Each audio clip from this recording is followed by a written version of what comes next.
Uy, musta? Ngayon nga pala is yung move-in ko sa Pasig City. So, kailangan ko nang ayusin yung gamit ko and kailangan ko lang iwan yung kwarto ko na parang almost 1 year akong nagstay ng sobrang tagal nang nakakulong lang.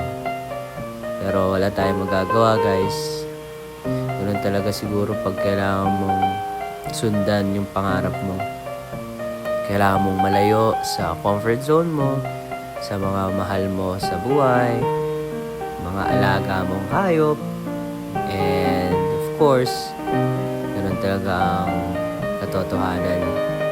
If you really want to seek opportunity, kailangan mo malayo sa bayan mo, sa pamilya mo, and mas na-realize ko na ngayon na mahirap nga na mag-isa ka lang.